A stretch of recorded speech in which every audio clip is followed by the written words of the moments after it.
Welcome back, everyone, to another Deep Dives. And today we're diving into something I think a lot of us can relate to, especially these days. Burnout. Oh, burnout. Burnout. And you know, a lot of you have requested this deep dive specifically into Dr. Strix Toledo's work on burnout recovery.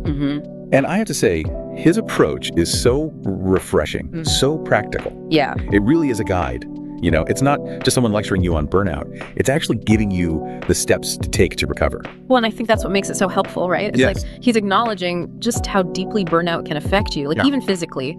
Headaches, digestive issues, you have sleep problems, you know? Oh, yeah. Like our bodies really keep score. Our bodies definitely keep score, don't they? They do. Yeah, it's like we think, oh, I could just push through this, you know, I'll just drink another cup of coffee and I'm fine. But it's not true. And we tell ourselves it's just stress. Right. Or I just need a vacation. Yeah, exactly. But he's very clear that ignoring those signs can be a big mistake. Absolutely. So let's dive into it. You know, let's dive into his comprehensive list of burnout symptoms. Okay. What are some of the things that we should be watching out for before things spiral? You know, it's fascinating because his list goes way beyond just feeling tired. Right. Like you feel emotionally drained, you're detached, you know, maybe you're feeling a little cynical. Yeah. You just can't muster the energy to care. You're just done. Yeah. You're just over it. Yeah. Yeah. And of course, that starts impacting your performance. Right, because if you don't care, it's really hard to do a good job or be engaged in the work that you're doing. Exactly. And that's where his three-pronged approach to recovery comes in. Okay. This physical, mental, and emotional strategy. All right. So let's unpack that a little bit. Starting with the physical. How does Dr. Toledo suggest we get back on track? Well, he really emphasizes getting back to basics. Sleep, exercise, and diet. Okay. But he goes beyond, you know, just that usual advice. Eat your veggies, go to bed early. He really dives into the science behind it all. Okay. I'm curious about the sleep part. Okay. You know, what does he say about sleep? Well, he points out that those 7 to 9 hours, they aren't just about feeling rested, right? Right. It's actually giving your body the time to repair itself and to reduce stress hormones. Okay. So it's like hitting the reset button for your system. Interesting. Okay, so it's not just about feeling refreshed. It's actually giving your body time to do all the things that it needs to do to function. Yes, absolutely. Okay. Yeah. And then what about exercise? I know exercise is supposed to be good for us, but how does it actually help with burnout? Well, even something as simple as, you know, a walk can boost your endorphins and help manage stress. It's really about incorporating movement to benefit your mind. So it's really about just getting out there and moving your body. It doesn't have to be, some crazy workout routine. He's not advocating for marathon training. Yeah, exactly. It's about finding ways to move that you actually enjoy. Exactly. And then there's diet, right? Okay, diet. Yes, because we've all experienced that sluggish feeling after a junk food binge. Absolutely. So how does diet play into burnout recovery? I'm ready for some practical tips here. Well, there's this case study he highlights. Okay. This patient was struggling with, that afternoon slump. Oh, yeah. And just by switching to a more balanced diet, with whole foods, think fruits, veggies. Less processed stuff. Yeah, less processed stuff. Their energy and focus went through the roof. Really? Just from changing what they were eating. It's like we wouldn't put the wrong kind of gas in our car and expect it to run well. It's a great analogy. We have to treat our bodies with that same kind of care and attention. Yes. Yeah. Okay, so we've covered, the physical aspect. Yeah. But what about that feeling of being overwhelmed, cynical, just mentally and emotionally spent? Yeah. What does he suggest for that side of burnout? That's where the concept of boundaries comes in. Okay. He's a huge advocate for setting clear boundaries, especially between work and personal life. That's so important. But, honestly, it's so easy for those lines to get blurred, especially in a world where we're always connected. Do you think his advice is realistic for people who, are in demanding jobs or have, a lot of responsibilities? That's where I found his approach so helpful, is that he acknowledges that. Okay. He knows it can be tough. Right.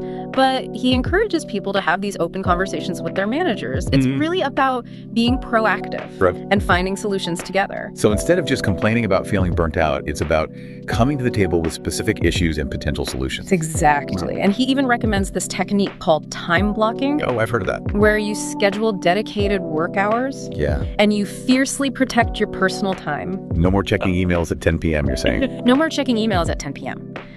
But what I think is even more helpful is the way he suggests communicating this with your manager. Okay. He shares this case study of an employee who went to their boss with a detailed breakdown of their tasks. Okay. And which ones were causing the most stress, and then presented specific ways to restructure things. Wow. So they really did their homework. They did. They came prepared. They came prepared. What happened? And you know what? The manager was totally receptive. Well, yeah. They worked together to create a more manageable workload. And that's great. It highlights the power of communication, Yeah. especially when it's solution-oriented. That's a great reminder that sometimes all it takes is just speaking up. But even with boundaries and communication, what about that underlying feeling of being overwhelmed? Yeah. That's where I struggle. That's where he brings in the mindfulness piece. Okay. Mindfulness. Full disclosure, I've tried meditating, but I'm not sure I'm very good at it. Do you have to become like a Zen master to beat burnout? Not at all. What I appreciate about his approach is that he recommends very specific techniques that are helpful even for beginners. Okay. Things like body scan meditations, which can really help you ground yourself when you're feeling overwhelmed. Could you explain how that works? I'm not really familiar with that type of meditation. Sure.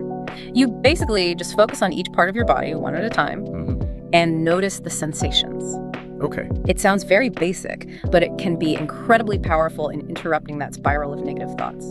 I could see how focusing on like your physical sensations could help shift your attention away from all that mental chaos. Exactly. Okay. And he also suggests gratitude journaling. Okay. It might sound cliche, but taking a few minutes each day to write down things you're grateful for can have a really profound impact on your overall mood and outlook. So it's about actively shifting your perspective, even when things feel really tough. Absolutely. And, it's not about denying the challenges. It's about creating space for those positive emotions alongside the difficult ones. It seems like Dr. Toledo's approach really tackles burnout on multiple levels, the physical, the mental, the emotional. Yes, and he even emphasizes the importance of social support. Okay. We're not meant to go through this alone. Sometimes just talking to someone who gets it can make all the difference. I think a lot of us try to be strong and handle everything ourselves, but sometimes you really do need to just vent or get some perspective. Is that kind of what he's getting at? He actually talks about the power of support groups, or even just confiding in a friend or a family member or a therapist. Yeah. It's about having that network of people you can lean on. So we've talked about recognizing the symptoms, Dr. Toledo's three-pronged approach to recovery, the importance of communication and boundaries, and even the power of mindfulness and social support. It's a lot. It's a lot to take in, but it really highlights the fact that burnout recovery is a holistic process. It's about addressing the physical, the mental, and the emotional, and recognizing that we need support along the way. Absolutely. And, I think it's a good reminder that we're not alone in this. There are resources out there, there are people who understand, and there are things that we can do to get better. Absolutely. It's interesting, Dr. Toledo emphasizes that burnout recovery isn't just about fixing the immediate problem. Right. It's about preventing it from happening again. Right. It's like fireproofing your life. Exactly. He talks about building resilience so you're less susceptible to burnout in the future. Okay, I'm all ears. What are some of his key strategies for preventing burnout? Well, one of the most important things, according to Dr. Toledo, is self-awareness. Knowing your limits, your triggers, all that. Precisely. He encourages regular self-assessment, asking yourself questions like, how am I feeling physically, emotionally? What are my stress levels like? Is my work-life balance where it needs to be? Am I meeting my own needs? So it's like taking your emotional temperature, making sure you're not running too hot or too cold. Yes. He even provides a self-assessment questionnaire in his book to help guide you through this process. I love those kinds of tools. It's like a roadmap for your own well-being. It can be really eye-opening. Speaking of roadmaps, does Dr. Toledo talk about, having a plan for when those inevitable stressful periods hit? He does. He calls it a burnout toolkit. Okay. And it's basically a collection of strategies and resources to help you navigate tough times. I love that. Yeah. What are some of the things that go in this toolkit? Well, it includes a lot of things that we've already talked about.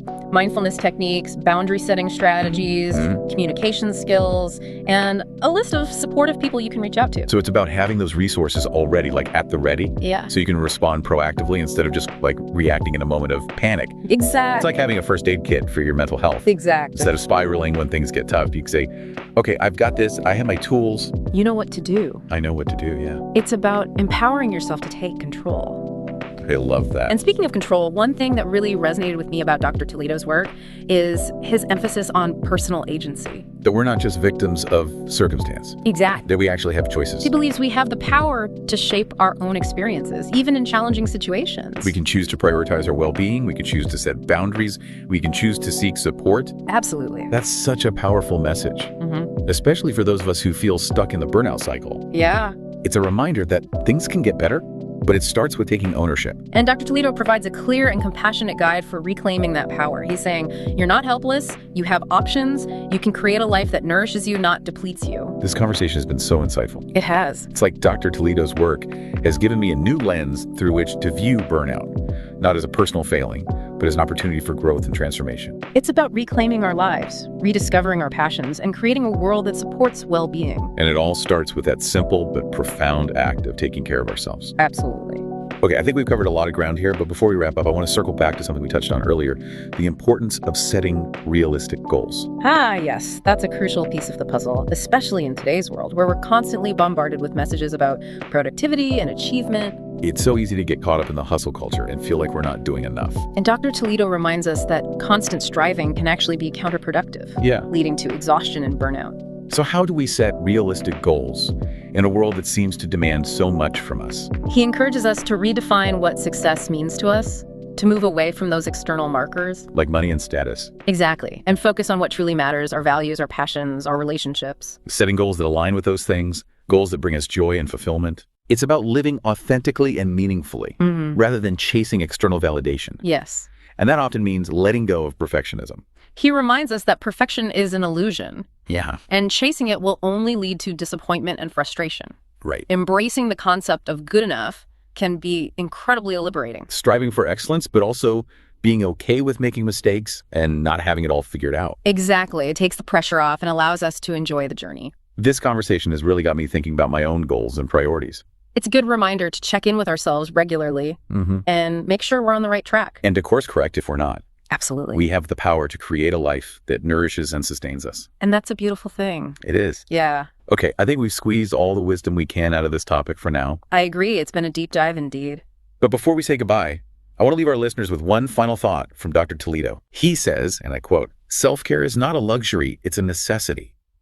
Such powerful words. A reminder that taking care of ourselves is not selfish, but an act of self-love and respect. Essential for living a fulfilling and meaningful life. Absolutely. But to all our listeners out there, remember to prioritize your well-being, Take care of yourself. both physically and mentally. And never be afraid to ask for help when you need it. You are worthy of love, care, and support. And remember, burnout doesn't have to define you. You have the power to heal and create a life that truly lights you up. So go out there and shine bright. Until next time. Stay curious and stay well. You know, as much as we've been talking about like the serious side of burnout, Right. I think it's important to also acknowledge that recovery can also be like fun. Fun, like party with confetti, fun. Okay, maybe not that level of fun, Okay. but I was struck by how Dr. Toledo emphasizes the importance of rediscovering joy and playfulness as part of the healing process. It's not just about like eliminating stressors. It's about actually bringing more lightness and enjoyment into our lives. That's a great point. He actually recommends scheduling fun time into our calendars, just like we would schedule work meetings or doctor's appointments. Which, you know, can feel a little counterintuitive at first, right? Yeah. When we're feeling stressed and burnt out, fun is usually the first thing to go. Totally. You know, we're like, oh, I don't have time for that. I don't deserve it. Exactly. But Dr. Toledo argues that making time for joy is essential. It is. It's like recharging our batteries. Yeah. Giving us that energy and motivation to keep going, even when things get tough. I really appreciate that he's not prescriptive about what that fun time should look like. It's about finding those activities that genuinely bring you joy. Right. Whether it's reading a book, spending time in nature, listening to music, dancing, playing games, or trying a new hobby, anything that makes you feel alive and engaged. And it doesn't have to be like a big, elaborate production. Yep. Even small things like taking 15 minutes to listen to your favorite music or calling a friend for a laugh can make a huge difference. Absolutely. Those small daily doses of joy that add up over time. It's so easy to forget that fun isn't just frivolous. It's actually crucial for our mental and emotional well-being. It is. It helps us de-stress, connect with ourselves and others, and just cultivate a more playful and curious approach to life. And when we have that sense of playfulness and joy, we're much less likely to burn out in the first place. Yeah. Like building up that reserve of positive energy. I love that this whole conversation has been so eye-opening. Mm-hmm. Dr. Toledo's work offers a completely different perspective on burnout and recovery. It does. It's more than just a set of strategies or techniques. It's a philosophy of living. Yeah. A way of being in the world that prioritizes well-being, joy, and purpose. And it all starts with that one simple but profound act, taking care of ourselves. I couldn't agree more. So to our listeners out there, you are worthy of care, you deserve to feel good, and you absolutely have the power to create a life that nourishes your mind, body, and soul. You do? And as always,